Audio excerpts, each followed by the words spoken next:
They shall grow not old, as we that are left grow old. Age shall not weary them, nor the years condemn. At the going down of the sun, and in the morning, we will remember them, lest we forget.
With courage let us all combine.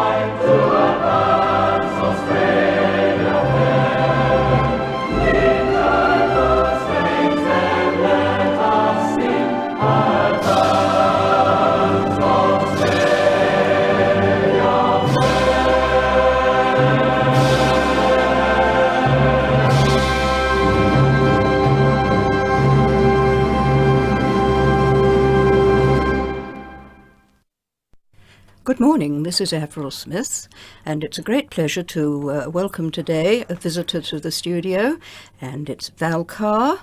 Good morning to you, Val. Good morning, Avril. Some listeners may recall Val came in and spoke to us about Anzac Day, and as she is a guide at Melbourne's Shrine of Remembrance, we've invited her back, and she's very kindly going to tell us about the significance for Remembrance Day, and particularly the Ray of Light. Well, it's a wonderful subject to speak about, Avril, because the Ray of Light is really the outstanding feature, I always think, of the Shrine of Remembrance in Melbourne. The Ray of Light was installed as a sign of peace after war, and it was interesting the way it all came about, because many years before the shrine had even been commenced, Dr. Thomas Argyle, who was a Victorian parliamentarian, he had seen a ray of light shining on the pyramids in Egypt. And then later years after the building had been commenced, Dr. Baldwin, the government astronomer, he saw a ray of light at a chapel in Rome. And he was so impressed about it that he and the 3 surveyors got together, and after a long process, in fact, they used 144 foolscap pages of mathematical calculations to work out how this ray of light would actually happen. How fascinating. Oh, my goodness. And those pages are in a box at the Shrine of Remembrance still. And of course, as I say to the school children when they come in, today with their computers and laptops, how quickly they would be able to do things. My goodness, yes, what a difference. But of course, on Remembrance Day, and of course many of your listeners would be aware that when we went to school, it was called Armistice Day, so. to remember the signing of the armistice on the 11th of November 1918. But of course, every year now, on the 11th of November, there is a very moving ceremony at the Shrine of Remembrance when the natural sunlight shines across the Remembrance Stone, and many people attend, including the Governor and the Premier and various other dignitaries, and also, importantly, the French Consul, because of our connection with France during the First World War. And after our own commemoration ceremony is held, the French veterans then hold their ceremony also on Remembrance Day.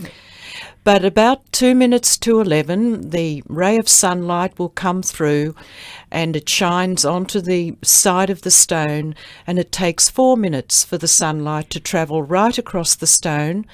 But at 11 a.m. precisely, the sun is shining on the word love. Isn't that wonderful? Yes. It really is. What skill to have calculated that for Yeah, us. it's all too scientific for me, Oh, Avril. yes, it's beyond me But too. nevertheless, when you look back in the 1920s and think of the skills of the astronomer and the surveyors, that this could actually happen.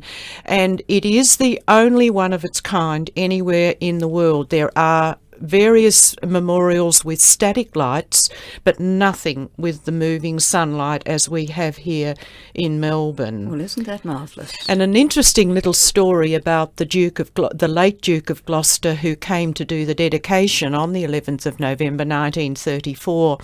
He was there and he made the dedication, and he was absolutely struck dumb when the sun went across the stone, to the point where his aide had to virtually jab him in the ribs to say, "Now you must lay the wreath." He was mesmerised. He was absolutely mesmerised by it.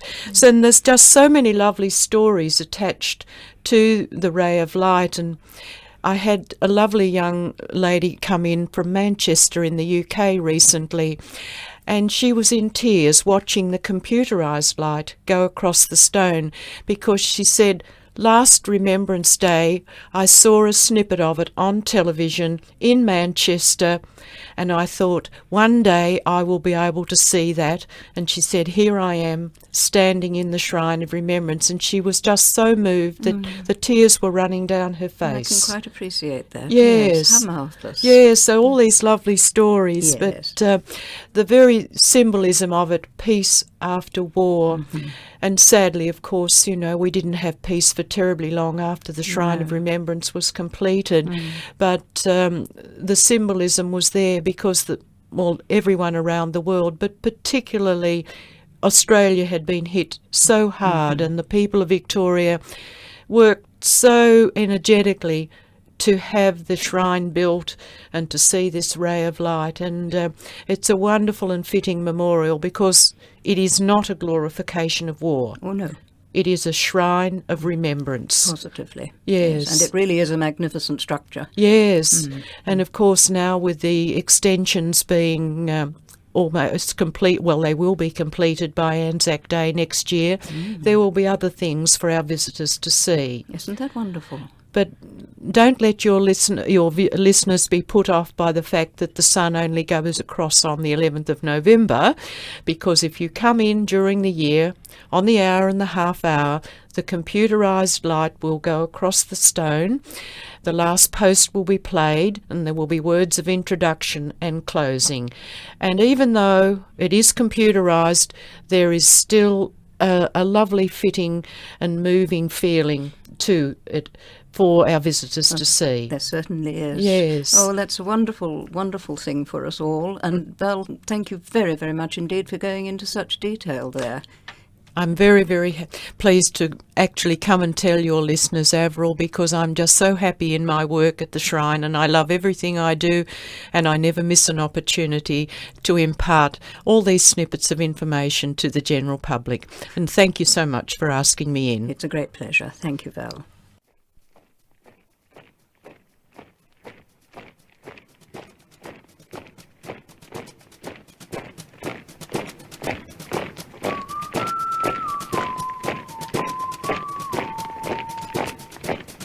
Can you hear Australia's heroes marching?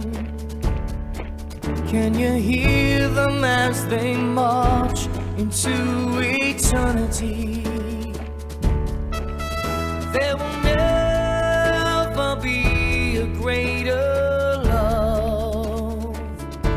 There just couldn't be a greater sacrifice. There just couldn't be. Can you hear Australia's heroes marching? The ones who fought and gave their all?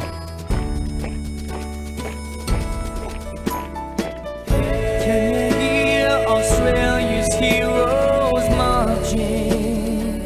Can you hear them as they march into eternity? There will never be a greater love. There just couldn't be a greater sacrifice. There just